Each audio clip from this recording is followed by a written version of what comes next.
kulanti wacan oo wanaagsan daawadayaal halkan waa barteena bilan wararka maanta aan idin haynana waxaa kamid ah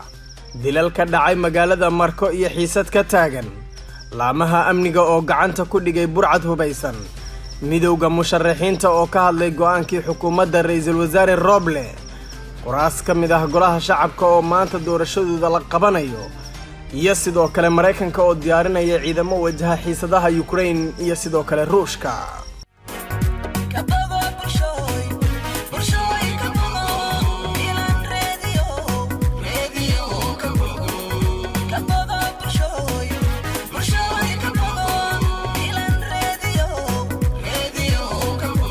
taas waxay hayeen qaar kamid ah qodobada wararka maanta aan idin hayno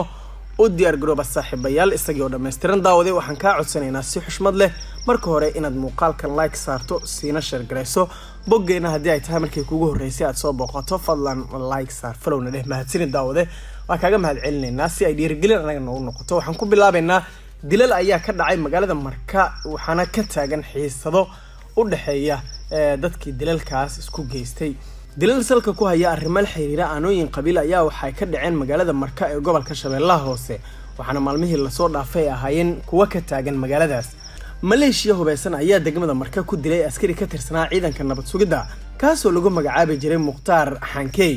xaaladda magaalada Marka ayaa waxaa laga dareemayaa xiisad dagaal oo u dhaxaysa laba maleeshiya beeleed kuwaas oo dhowr jeer oo hore dad isaga dilay gudaha magaalada Marka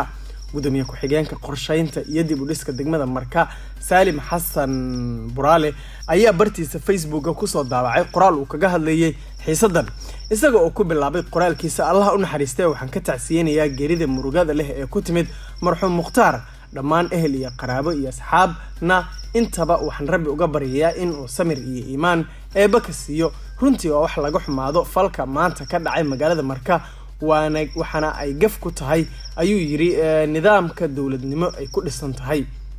labada jufo walaalaha ah ee ku dhaqan degmada Marka ee gobolka Shabeellaha Hoose ayaa waxa uu ugu baaqay sidoo kale inay nabad qaataan isaga oo yiri nabadda sideedaba qofna uma darna balse qof kasta ayaa u baahan ayuu ku soo gabagabeeyay qoraalkiisa dhinaca kalena laamaha amniga waxa ay gacanta ku dhigeen burcad oo hubaysan kuwaas oo dhac u geysan jiray dadka shacabka ciidamada ammaanka maamulka deegaanka Garas Baalley ee duleedka magaalada Muqdisho ayaa waxa ay gacanta ku dhigeen burcad hubaysan kuwaas oo xilliyada habeenkii dadka shacabka dhac u geysan jiray howlgalka ay sameeyeen ciidamada ayaa waxay ku soo qabteen 4 dhalinyaro ah kuwaas oo watay mooto bajaaj kuna hubaysnaa bastoolado xilli dadka ay ka dhacayeen moobilada ay wataan kuwaas oo ku sugan qayb ka mid ah deegaanka Garas Baalley saraakiil ka tirsan laamaha amniga deegaanka Garas Baalley ayaa waxa ay warbaahinta u sheegeen in ragga burcadka ah ay ku raajoogeen maalmihii la soo dhaafay kadib markii cabasho ay ka timid bulshada ku nool deegaanka sidoo kale waxa ay sheegeen inay sii wadi doonaan howlgallada ka dhanka ah kooxaha burcadda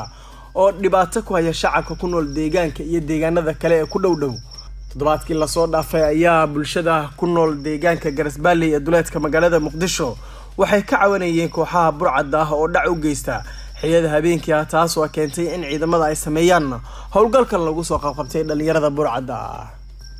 midowga musharaxiinta waxa ay soo dhaweeyeen ama ay ka hadleen go'aankii ra'iisul wasaare Roble iyo xukuumaddiisa midowga musharaxiinta madaxweynayaasha soo socda ee dalka ayaa soo dhaweeyay tallaabadii xukuumadda xilgaarsiinta ra'iisul wasaare Roble uu ku ansixiyay liiska argagixisada in laga saaro ururka ONLF iyo sidoo kale in qalad ahayd dhiibistii Cabdikariin Muuse Qalbidhaga qoraal ay soo saareen midowga musharaxiinta ayaa waxay ku sheegeen in go'aankii xukuumadda ay ra'iisul wasaare Xasan Cali Khayre ahayd taariikh madow oo mugdi ah isla markaana xadgudub ku ahayd xuquuqda muwaadinka sumcadda iyo dawladnimada Soomaaliya goluhu waxa uu hambaliyeenayaa ra'iisul wasaare Maxamed Xuseen Roble iyo xukuumaddiisa go'aanka geesinimada leh iyo dadnimada xambaarsan oo ay ka qaateen kaas oo saxay qaladkii dawladdu hore u gashay ayaa lagu yiri qoraalka midowga musharaxiinta golaha midowga musharaxiinta ayaa sidoo kale qoraalkooda waxaa looga digay saraakiisha ciidanka ee garab ka helaya madaxweynaha muddaxileedkiisu dhamaaday in ay faraha kala baxaan arrimaha siyaasadda tabashada reer Hiiraanna ay tahay mid u baahan xal siyaasadeed oo ayna ahayn in olole doorasho loo adeegsado kuraas ka mid ah golaha shacabka ayaa maanta lagu qabanayaa magaalada caasimadda ah ee Muqdisho guddiga hirgelinta doorashooyinka gobolada waqooyi ee Somaliland ayaa waxaa lagu wadaa in maanta oo Talaado ah xarunta dugsiga tababarka ee General Kaahiye ee magaalada Muqdisho ku qabtaan doorashada 3 kursi oo kamid ah kuraasta golaha shacabka. guddiga ayaa horey u soo saaray jadwalka doorashada 3 kursi oo qorshuhu ahaa in la qabto doorashadooda shalay oo ahayd Isniin balse ay dib u dhacday, iyadoo oo sidoo kale la soo bandhigay ergada dooranaysa kuraastan oo loo tababaray. waxaana ay kala yihiin kuraasta maanta lagu wada in doorashadooda ka dhacdo magaalada Muqdisho. kursiga koobaad oo ah Hob 238 oo hadda uu ku fadhiyo Ismaaciil Cabdiraxmaan Sheekh Bashiir, iyo sidoo kale kursiga labaad oo ah Hob 244 oo ku fadhiyo Saciid Maxamed Maxamuud Xayib, iyo sidoo kale kursiga tirsigiisu yahay Hob 37 oo ay ku fadhiso Huddo Axmed Cali. 3 kursi ee guddiga doorashooyinka gobolada waqooyi doorashadooda hore u shaaciyeen ayaa waxa ay kamid yihiin kuraasta muranka uu ka taagan yahay, gaar ahaan kursiga sida weyn muranka uu kaga taagan yahay oo ay qeeladhaanta ka muujiyeen Boqor Buurmadow iyo Cabdi Xaashi ayaa kursiga sumadiisu tahay Hob 238 oo hadda ku fadhiyo Ismaaciil Cabdiraxmaan Sheekh Bashiir. guddiga hirgelinta doorashooyinka gobolada waqooyi ee Somaliland ayaa horey magaalada Muqdisho ugu qabtay doorashada kuraas kamid ah golaha shacabka. ugu dambeyntiina waxaan eegaynaa Mareykanka ayaa waxa uu diyaarinayaa ciidamo wajaha xiisada Ukraine iyo sidoo kale Ruushka. ku dhawaad 8500 oo askarta Mareykanka ah ee u diyaarsan dagaalka ayaa ku jira heegan sare xilli meel adag ay gaartay xiisada Ukraine, sida ay sheegtay wasaaradda gaashaandhigga ee Pentagon. warkan ayaa waxa uu ku soo beegmayaa xilli Ruushka uu beeniyay in tallaabo military ka qaadi doono Ukraine, inkastoo 100,000 oo askari uu geeyay xuduudaha labada wadan. madaxweynaha Mareykanka Joe Biden ayaa lagu wadaa in wada hadal telefoonka ah uu la yeesho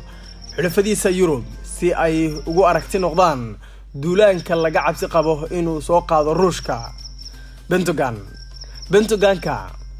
Pentagonka ayaa sheegay in weli go'aan aan laga gaarin ciidamadaas loo diro Yurub, waxaana go'aanka noocaas ah la qaadan doonaa haddii ay talo ka bixiso NATO ama ay isbedesho xaaladda Ukraine, ayuu yiri afayeen u hadlay Pentagonka. dalal kamid ah NATO sida Denmark, Spain, Bulgaria iyo sidoo kale Netherlands ayaa diyaarado dagaal iyo maraakiib u diray bariga Yurub si ay u xoojiyaan difaaca gobolkaas. guud ahaan warkii aad ka daawanayseen barteena Facebook ee Bilan iyo YouTube-ka waa inaga intaas. daawada waad ku mahadsan tahay, si gaar ah haddii aad nala joogtay ilaa iyo dhamaadka muuqaalkan. si xushmad leh ayaan kaaga codsanayna mar kale daawade si aad noo dhiirigelisid inaad boggeena like saarto, muuqaalka like saarto, siina share garayso si saaxiibada ay u gaaraan wararka maalinlaha u soo bandhigno. nabadgelyo, mahadsanid daawade.